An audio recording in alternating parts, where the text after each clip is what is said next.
Halo, assalamualaikum warahmatullahi wabarakatuh. Eh, Teman-teman sekalian, tentu saja kali ini kita masih bicara soal kecurangan pemilu.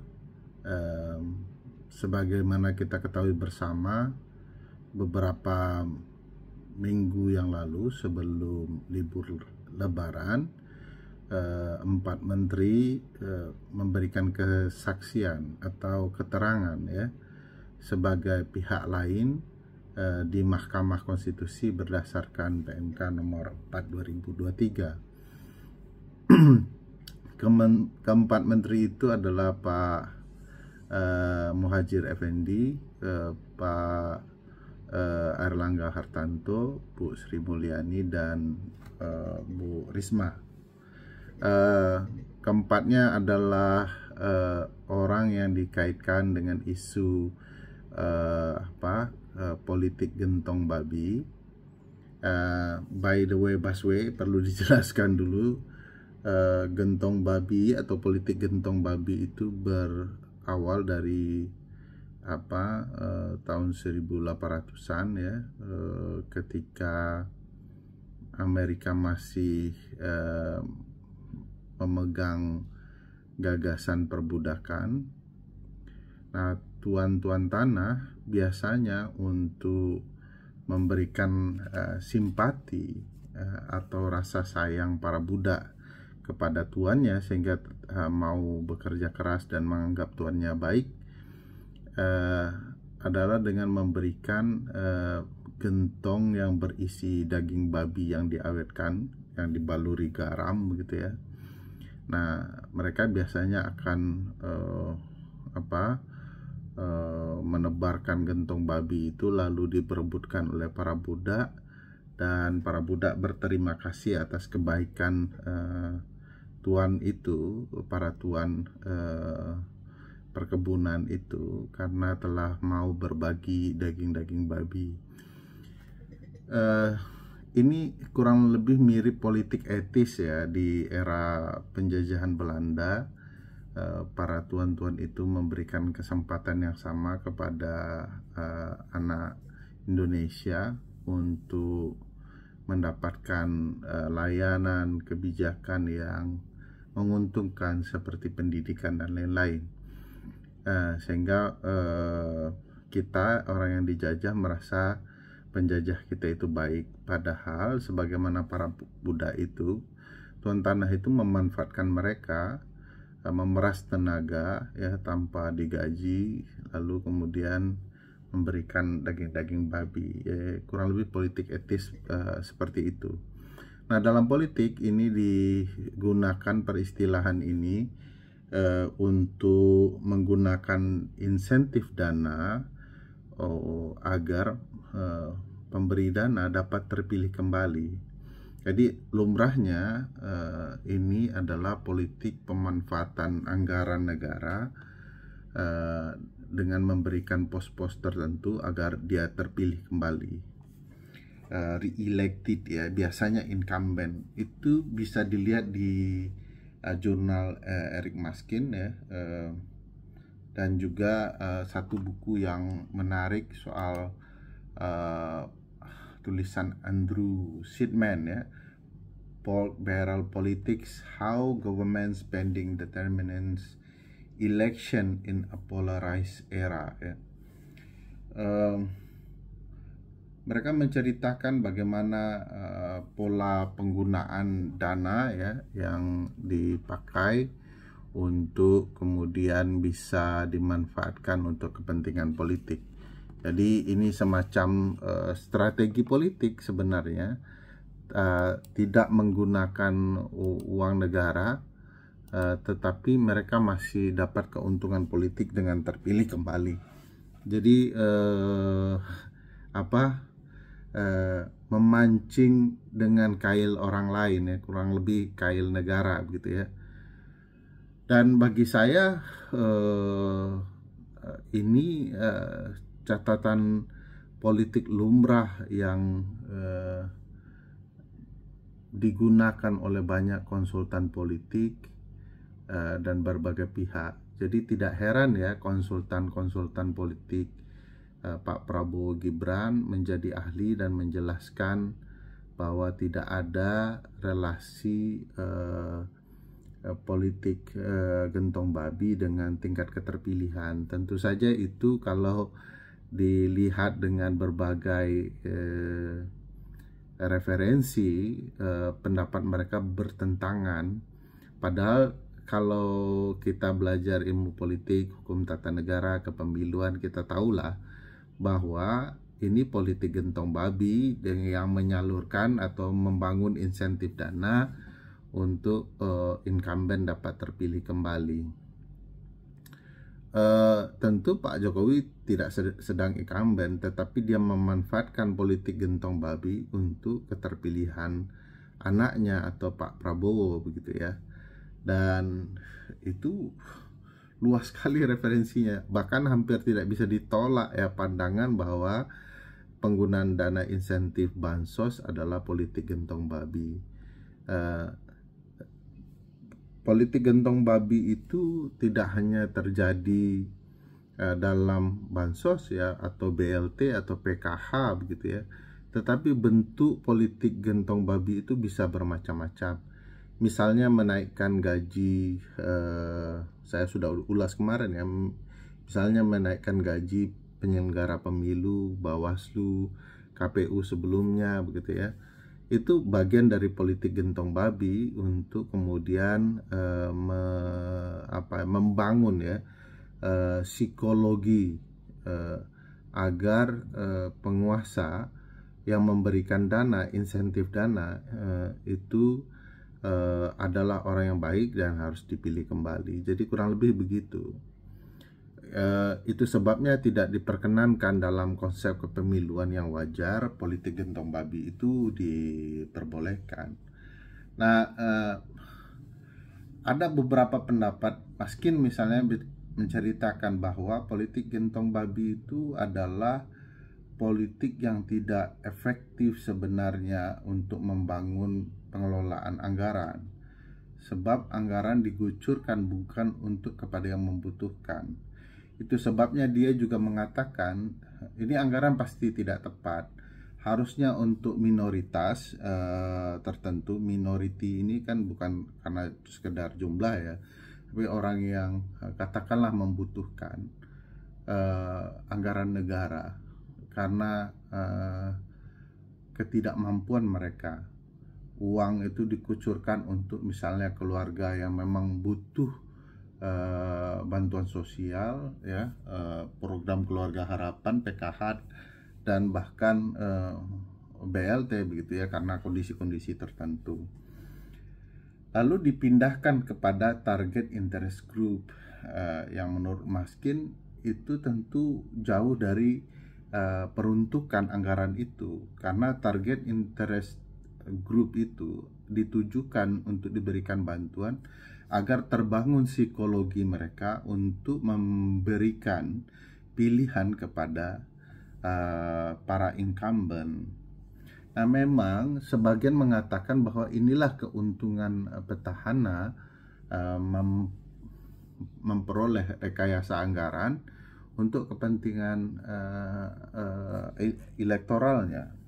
Itu sebabnya dalam pemilu ini, supaya pertarungan pemilu fair, berimbang begitu ya, yang ditonjolkan adalah program dan bukti nyata dalam mereka memerintah, maka biasanya pork barrel itu dibatasi, dilarang kapan dia harus dikucurkan. Jadi memang pork barrel itu sesuatu yang diperkenankan karena memang diatur di dalam undang-undang. Tetapi di tahun politik itu dibatasi agar kemudian tidak terjadi penyimpangan penggunaan anggaran untuk kepentingan politik kelompok tertentu saja. Nah, itu sebabnya perlu kita ulas keterangan para menteri itu. Keterangan para menteri sangat normatif dan hakim konstitusi juga tidak bertanya tajam ya untuk mengungkap peristiwa. Nah, saya misalnya selalu mengatakan, kenapa para hakim tidak bertanya kenapa Pak Erlangga, Pak Zulhas turun ya membagikan bansos begitu ya, membagikan sembako, membagikan bantuan-bantuan tertentu, karena itu bukan tugas mereka. Tugas mereka sebenarnya sebagai misalnya Pak Erlangga, beliau adalah Menko bidang ekonomi, dia tidak mengurus itu. Bahkan menurut Undang-Undang 11 2009 dan 14 2019 memang itu tugas Menteri Sosial, disebutkan eksplisit begitu ya. Dan harusnya bertanya, bukankah Pak Erlangga tidak berwenang ya, karena itu bukan tugas Bapak dan melanggar Undang-Undang Kementerian Negara. Pertanyaan itu harus setajam itu. Lalu kok Bapak membagikan itu? Secara administrasi berarti Bapak melanggar ketentuan undang-undang. Nah, sesuatu yang melanggar itu kan ada sebabnya. Nah, Pak Muhadjir juga harus ditanya, kenapa kok Bapak turun? Kan harusnya Bapak mengkoordinir Bu Risma saja, tidak kemudian memberikan kekhususan data dan segala macam. Yang saya tangkap memang para menteri sekonyong-konyongnya, dan itu wajar ya, membela Pak Presiden dan program-programnya. Tetapi harus kita lihat MK sendiri sebagai hakim, karena sifatnya aktif, betul-betul harus menggali, dan pertanyaan itu harus dalam. Ada beberapa hakim yang menarik, misalnya yang kuat memberikan pertanyaan, tetapi tidak diikuti oleh pertanyaan yang lebih tajam.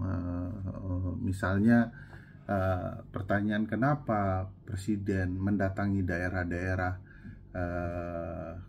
kubu lawan dengan memberikan bantuan dana. Dan ada dua sebab ya, selain karena itu anggaran Presiden dan anggaran bansos, kedua-duanya juga berdekatan dengan tahun pemilu, dan batasan-batasan pemberian bantuan itu ada di dalam pemilu.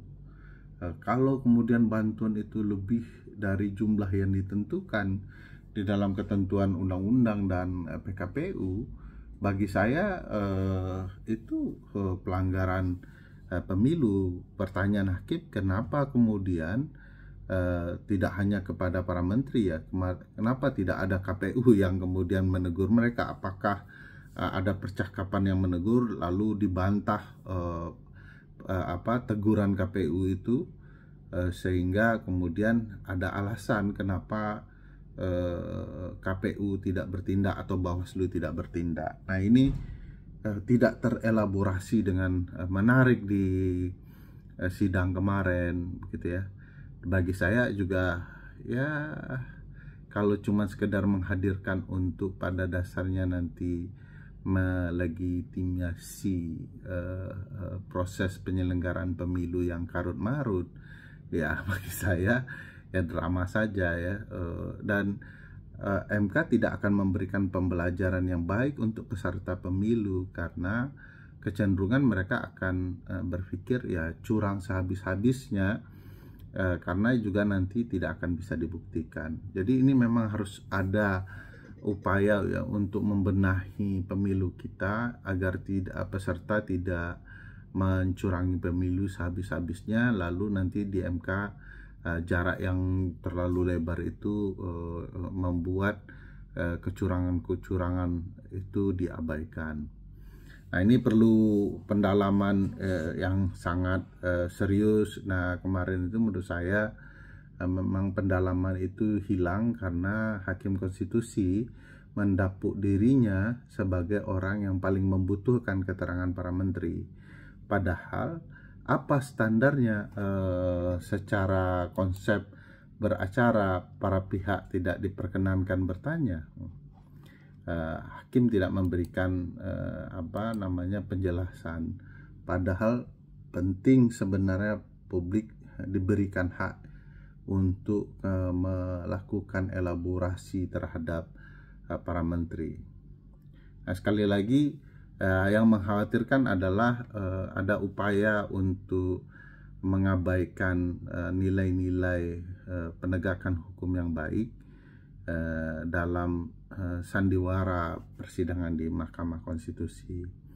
Saya tidak mengatakan bahwa Hakim Konstitusi tidak melakukan kebaikan. Banyak sekali perubahan-perubahan bermakna di dalam persidangan PHPU Presiden ini yang patut dipuji. Misalnya sidang tidak lagi larut malam, itu sebuah capaian luar biasa. Ini generasi Hakim Konstitusi pertama yang membuat persidangan cukup baik ya di soal waktu, karena disidangkan dari pagi hingga sore saja, dan itu cukup membantu publik memahami perkara dengan baik dan tidak harus tidur larut-larut, dan para pihak juga bisa mempersiapkan dengan matang. Ini juga sidang pertama yang memanggil menteri-menteri yang diduga terlibat dalam kecurangan, walaupun tidak sampai berani memanggil presiden. Tetapi ya pujian-pujian itu tentu saja harus diiringi dengan beberapa bangunan kritik yang menarik ya. Misalnya soal kenapa tidak memanggil presiden, kenapa alasannya sebagai kepala negara, itu kan it doesn't make sense ya. Karena MK sendiri berhak kok memanggil presiden, bahkan ada wewenang MK yang kemudian malah mempermasalahkan kerja presiden secara konstitusional kalau presiden dianggap melanggar hukum dan tidak memenuhi syarat menjadi presiden. Dalam sidang pendapat DPR ya, impeachment kan dipanggil itu, bahkan malah menyidangkan presiden. Nah, urusan kepala negara kan itu konteksnya sangat berbeda ya, kecuali ada kasus soal misi diplomatik dan lain-lain ya, yang tugas presiden sebagai yang mewakili nama negara. Nah, ini kan bukan, ini konteks kepemiluan dan presiden dianggap terlibat kemudian dalam kecurangan pemilu. Jadi teman-teman sekalian, menurut saya kita harus menunggu nih sidang di MK, sejauh mana MK mampu memberikan sesuatu yang berbeda. Kalau pandangan ahli yang mengatakan ini tidak ada pengaruh, itu pasti itu bohong gitu ya. Referensi mengatakan begitu, dan ini tahun politik, pemberian dana dikucurkan besar-besaran di tahun politik. Kalaulah kita munafik secara berjamaah menganggap ini bukan politik gentong babi, betul-betul negara ini sedang siap-siap diambang kehancuran karena peradilan tidak berani mengungkapkan kebenaran, intelektual juga menipu publik, dan publik cuman bisa menggerutu ya, tanpa bisa melakukan apapun. Ini suatu kemalangan yang amat sangat di masa-masa kita memang butuh perbaikan.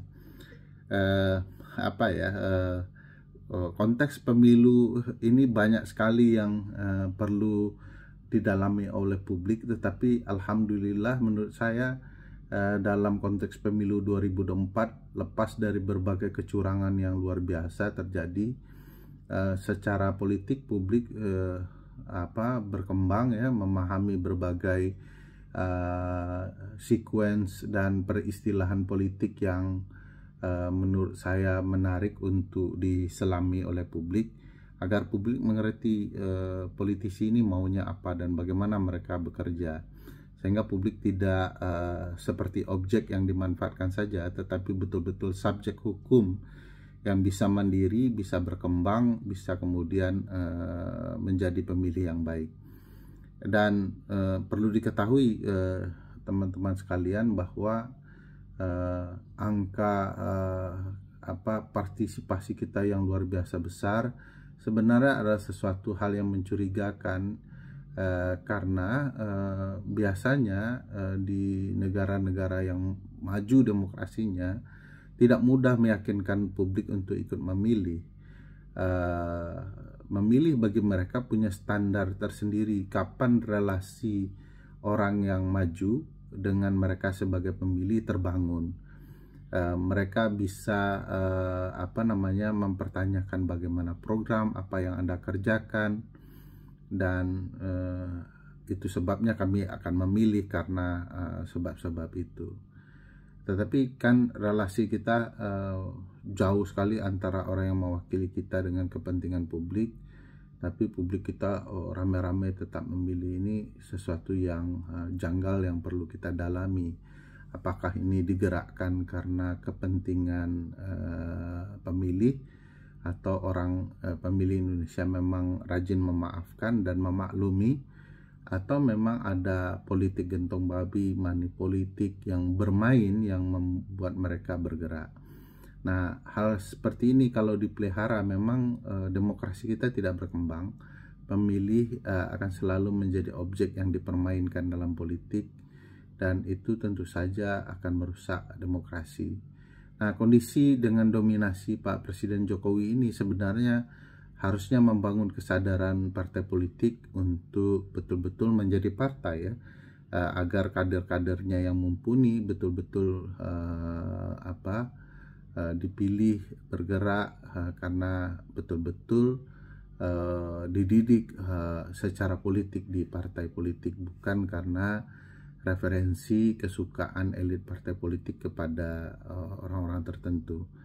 Nah, ini juga menarik karena juga banyak figur non partisan maju, ya, dan cukup signifikan memberikan dampak. Misalnya Pak Anies, Pak Mahfud bukan figur partai tetapi dipilih dan menjadi capres. Artinya ada orang-orang, figur-figur yang di luar partai yang layak untuk diberikan hak untuk maju. Hanya ketergantungan kepada partai yang memiliki hak 20% kursi dan 25% suara sah nasional untuk mengajukan calon itu menjadi kendala. Selain tidak ada di Undang-Undang Dasar, juga itu membuat figur-figur yang lain terhambat karena hak dari partai tertentu. Padahal mestinya diberi hak juga kepada partai-partai lain, ya, yang tidak memiliki kursi 20% untuk mengajukan calon. Sebagian besar partai kecil yang mengajukan calon sudah pasti kalah, begitu, ya. Tetapi ini sekali lagi hak dan juga menjadi alat bagi partai kecil untuk berkembang karena mereka memiliki calon presiden. Nah, ini dampaknya luas, ya, kemana-mana dalam politik kita. Putusan MK ke depan, MK dengan putusan-putusan belakangan yang luar biasa progresif, ya, di bawah Pak Soehartoyo, ya. Saya senang juga dengan Pak Soehartoyo memimpin sidang, ya, sangat tegas, ya, to the point, tidak bertele-tele dan tahu kemana arahnya harus dibawa sidang, dan itu menarik sekali. Tapi lepas dari itu memang belum tentu putusan MK yang progresif sangat bagus bagi demokrasi, sangat signifikan. Jaksa agung harus bukan orang partai, akan ada kepastian November Pilkada 2024, lalu kita merasakan putusan parliamentary threshold yang harus diperbaiki menuju pemilu 2029. Kalau parliamentary threshold perlu perbaikan, apakah presidensial threshold tidak butuh perbaikan? Padahal putusan-putusan MK sebelumnya tidak berkembang. Nah, ini bagi saya menarik, ya, dan juga memberikan pemahaman bahwa cara berpikir hukum hakim juga berkaitan dengan cara berkembangnya situasi politik. Dan ini di dalam berbagai referensi ilmiah juga dikaji, ya.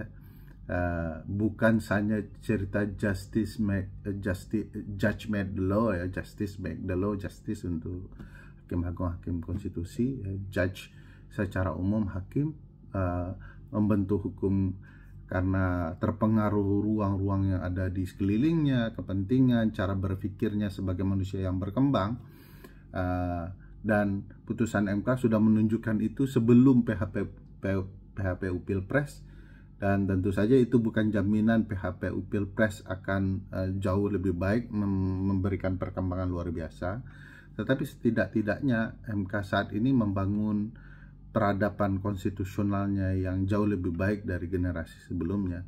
Tinggal kita melihat apakah putusan-putusan sebelum itu hanyalah kamuflase yang sedang dibangun untuk putusan PHPU yang akan bermasalah, atau ini memang satu garis lurus yang setara ya, bagaimana progresif mereka berkembang. Tapi sekali lagi ada hakim-hakim yang masih bermasalah, seperti hakim yang dilantik oleh DPR yang mengambil kursi dari rekannya secara paksa. Itu juga memberikan dampak negatif kepada MK. Apakah MK akan berkembang menjadi lebih baik, atau memang ini masih dominan kekuasaan yang dikendalikan elit partai politik. Kita tunggu 22 April, mudah-mudahan ada kebahagiaan berpemilu yang lebih baik, dan mudah-mudahan Ramadan kemarin memberikan nuansa yang berbeda secara psikologis bagi para hakim. Tapi sekali lagi mari kita sambut demokrasi kita dengan segala onak dan durinya sebagai sesuatu yang harus kita tapaki dalam kehidupan bernegara. Assalamualaikum warahmatullahi wabarakatuh.